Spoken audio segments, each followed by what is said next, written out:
Hello guys, welcome back to another video. This is the Football Connect. I'm your host Simon. We are back again with another one. Liverpool 16 points clear on top of the league.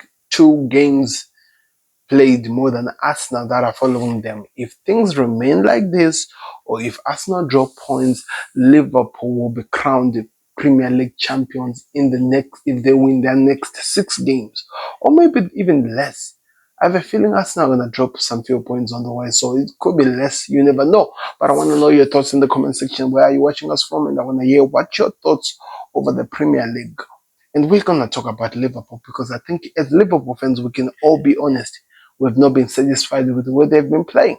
But there are 2 players who are coming off form at the right time when the rest is falling down.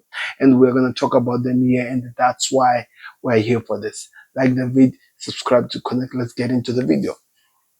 So the game, of course, Liverpool in dominate, playing against Southampton. Everything was moving well. It looked like it was just going to be a walk in the park. 20 minutes left, 20 minutes played. A Southampton player gets injured. Takes time on the I think in the end, yeah. Then the game continued, going to halftime when we played on the halftime. Virgil van Dijk and Alisson. I have no idea to what God's green earth they were doing. What was the purpose of trying to protect the ball to Alisson when there is a player coming from behind you who you cannot see?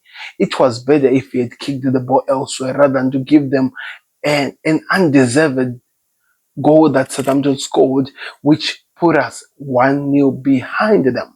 And from then we were now trying to chase, and the manager made some serious change. He made some important movements in terms of taking out the players which had started player.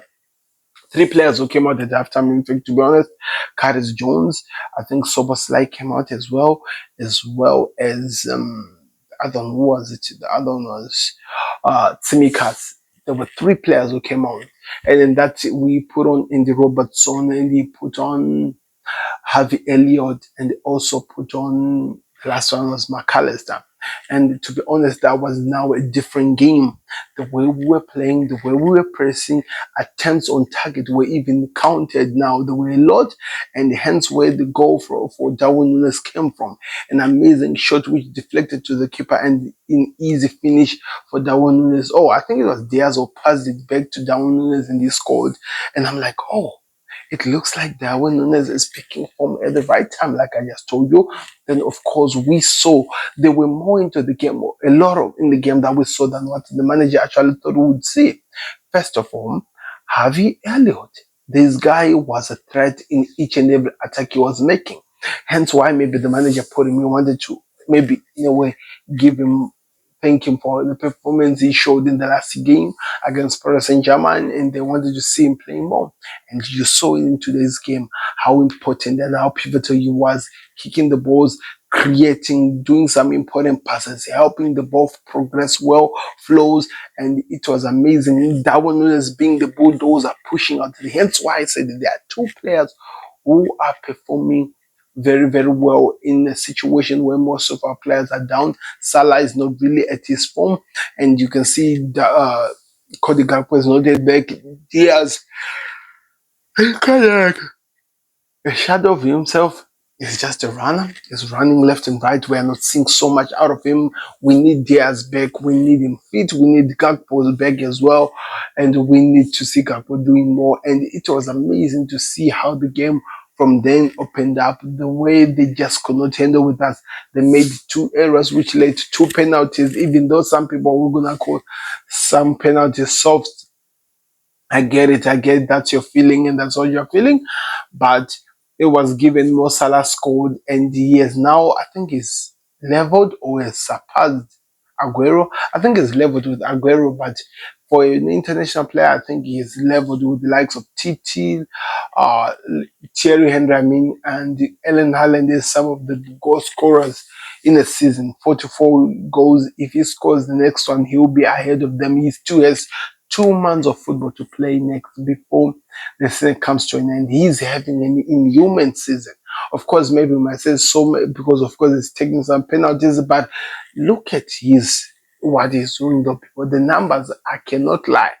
We talk more about the penalties. Let's also talk about what he's doing in the field, the passes he is doing, that Trevella pass he likes to do, setting up the teams. And today he should have assisted Nunes if the defender of Southampton did not do well. And I'm telling you, it shows that there is so much we're going to see from him, more Salah going forward, and I know he will get back to his best performance.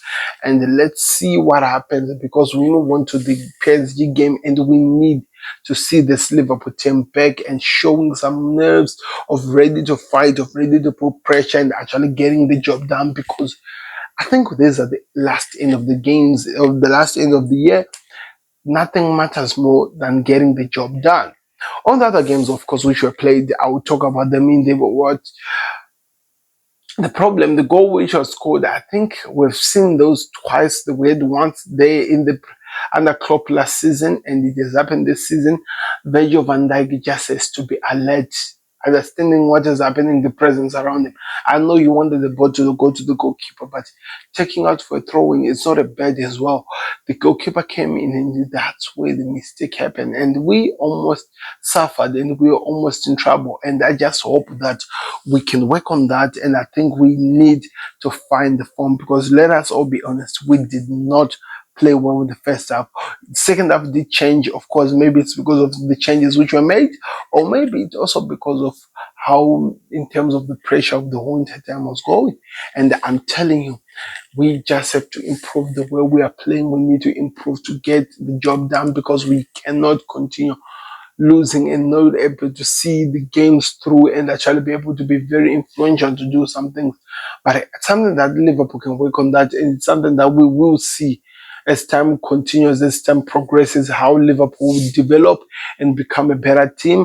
But at this moment, what matters the most after this is the Paris Saint-Germain game, which we're going to be playing on Tuesday. PSG are really confident that they're talking about it in their paper.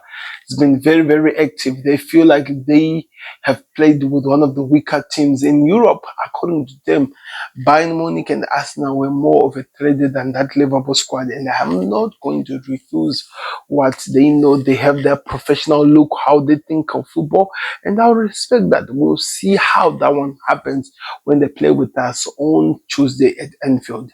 It's going to be exciting, people. I hope you are ready. It's going to be rocking. Like the video, subscribe to Connect, and I cannot wait to see what happens next. Beto just missed an easy chance to score against Wolves just a few minutes ago. Anyway, we'll see how that one plays on.